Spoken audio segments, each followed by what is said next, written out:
Hello and welcome back to my channel. If this is your first time here, hi, I'm Casty. If it's not, thanks for always tuning into my videos. Today I thought I would do another try a chapter tag, but with my personal spin, which is rating it and predicting the star rating I'm going to give it based on that first chapter. So I did this first way back, I think in like June, and it was predicting star ratings based on the first chapter, but they were all Orbit books, which is one of my all-time favorite publishers. I really love Orbit books typically, and actually I was right with one of those predictions so far, and I've been having a fun time like reading those books to figure out if my first chapter prediction was correct and seeing how well I can do at predicting a star rating based on that first chapter in the end. So I thought I'd do it again, and this time I'm gonna do it with some indie fantasies because I feel like I've sort of become a little bit more known for reading indie fantasy, and I've really gotten some people in love with indie fantasy. So I own these 5 that I haven't read yet and that I'm excited to read, so I figured why not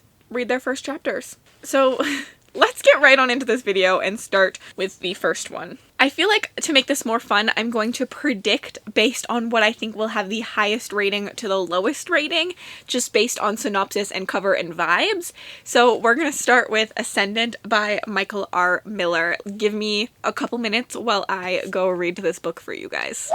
I finished chapter 1. Thoughts. What are my thoughts on this? I honestly almost kept reading just because the last couple lines had me very intrigued. I didn't really jive with the writing style as much as I thought I would. It is a lot more descriptive than I typically enjoy. I like a more boring, accessible. I don't really know the right word for this, but I prefer writing styles that are more like simple prose. Maybe that's the best way. So like Mark Lawrence, John Gwynne, Brandon Sanderson, even like R.F. Kuang, and I think S.A. Chakraborty. They aren't too lyrical with their writing. They don't get too descriptive. There is a lot of description in this, and it's written to make it feel older, I think, so it has some of that like older language. I mean, John Gwynne also kind of writes with that older language. I think it's called Old English. It's got some of that and some formality to the writing, and I typically don't like formality to the writing. That doesn't make me not think I'm gonna like the book. It's just something that I will have to get used to. From the first chapter, I think I'll give this like a 3.5 prediction, which is kind of disappointing considering I picked this one up first to be like, this is gonna be my favorite one. I'm very intrigued by the idea and the world, but with that writing style, just might take me a while to get into it, so I'm scared I won't end up giving it a higher rating because I didn't enjoy that writing style that much. But there are some fascinating things in the world with this. The first chapter is, I want to say 8 pages? 8 pages. You learn a little bit about the world and our main character. So our main character, Holt Cook, he is the cook. In this world, I believe that your last name is whatever your job is. So we have like a butcher, and the huntsman is like Mr. Huntsman. There are dragons coming to town, and the dragons are like royalty essentially. And then I think what I liked about this chapter a lot was seeing the difference between people who like Holt, who is like all amazed by the dragons and wants to give the dragons and the dragon companion, the dragon rider, he wants to give them like the best visit. He's like their heroes, their celebrities. He like looks up to them. And then there are a couple people who are kind of questioning it. And I think that this will be a story where our main character begins to question what he's always been told and always knows. And we see him like very much believe in the society currently, and I think his beliefs are going to be questioned and crumbled, and I'm really intrigued about that. I really think that could be good. And as I said, I literally read the first like 3 sentences of chapter 2 because the ending of chapter 1 hooked me. So I am very excited to read this. It's just that writing style that I don't typically love that's making me give it a bit of a lower rating. Otherwise, I think it would be at a 4 for like concept, but it just depends if I can get past that writing style. The ones I think that are next in like could be highest, although I apparently suck at going by vibes, are these 2. I don't know. I think that they're pretty equal. I think I might go with Army of the Cursed just because I've heard more about Army of the Cursed, so I'm going to put this next on this list. So like before, give me a couple minutes. I'll read the first chapter and I'll get back to you.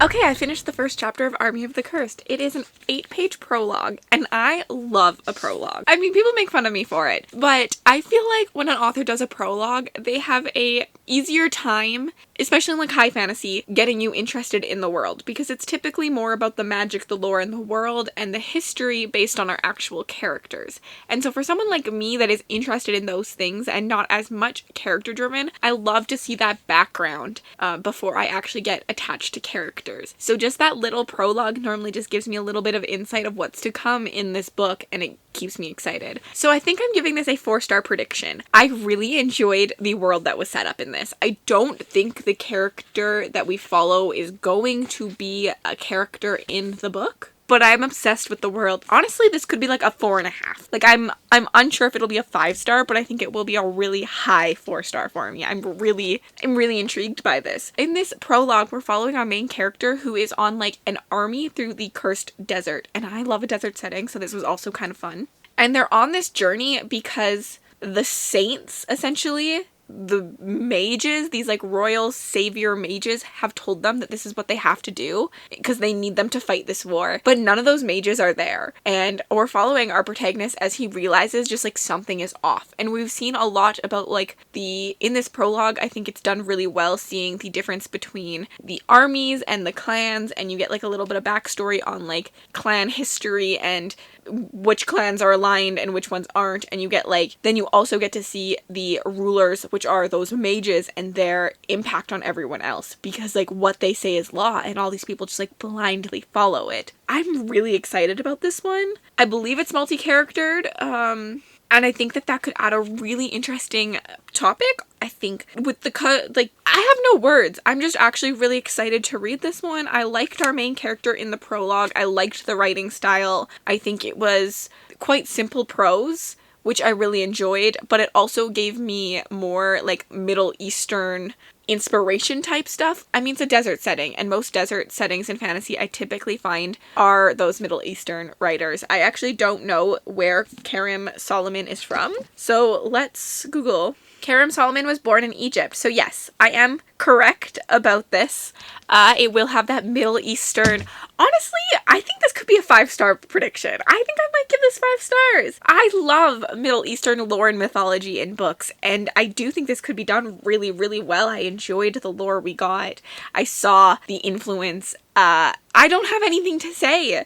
I wish I could continue this book. I have too many reading plans to read this right now, but I wish I could continue this. I'm very excited for this one. Oh, also there's demons in the desert, which was cool. I liked that idea, and I really liked the ending of this prologue. It definitely has me hooked to keep continuing. Okay, so then we're gonna do the next book. So now I'm gonna move on to an Incarnation of Shadow and Light by S.A. Christianson, who is a Canadian author, so I'm very excited to read this because I feel like I don't read enough Canadian authors considering I am Canadian. They actually are a province over from me. The author's from BC and I'm from Alberta, so that was really exciting. Yeah, and I also got a very cute note from Samantha, who is the author, with like a little heart doodle, and I love just, like, giving me that. Yeah, it was sweet. Okay, let's read this one.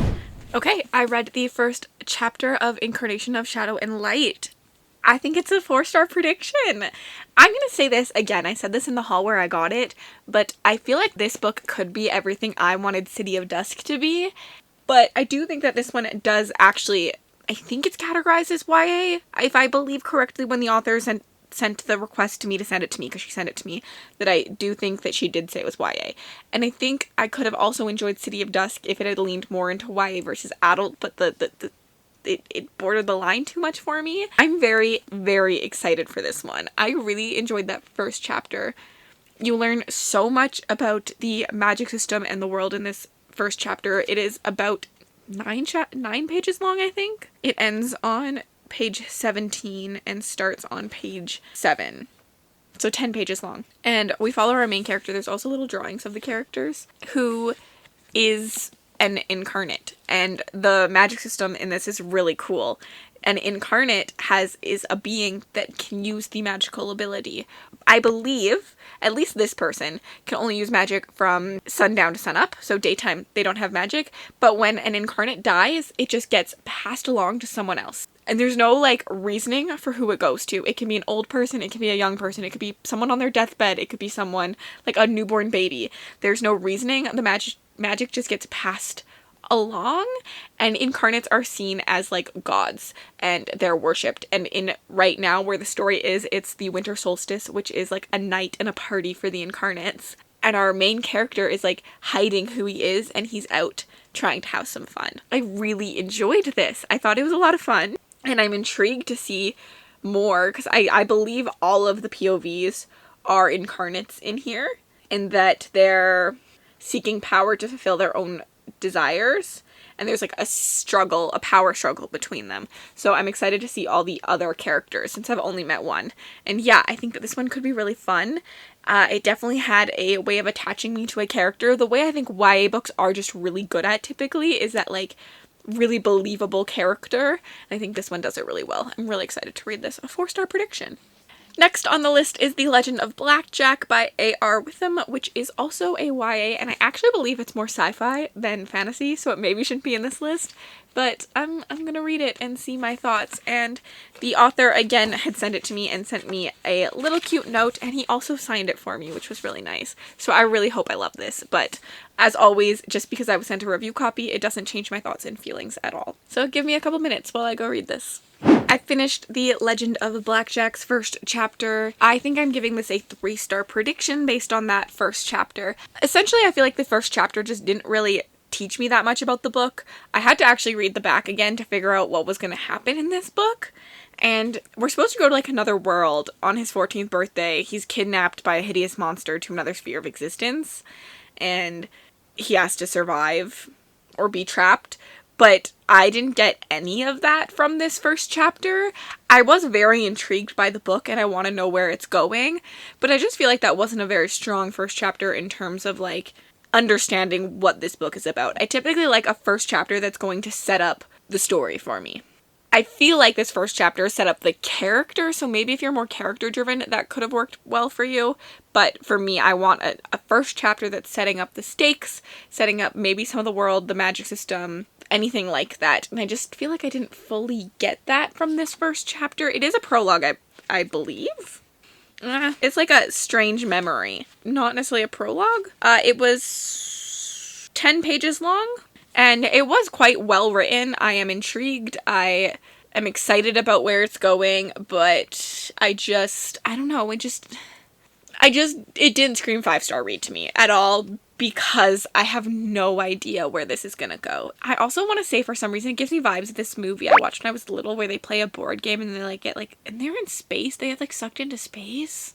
I don't know what this movie is at all that I'm thinking of. I'm intrigued, but like kind of disappointed by the lack of setup, but I did really like the writing style and how it's written. It was written very uniquely to me. It like says like a boy is best shown through his father's eyes, and then we learn about the boy, and then we get a father is best shown through his eyes, through his boy's eyes, and we get the father's.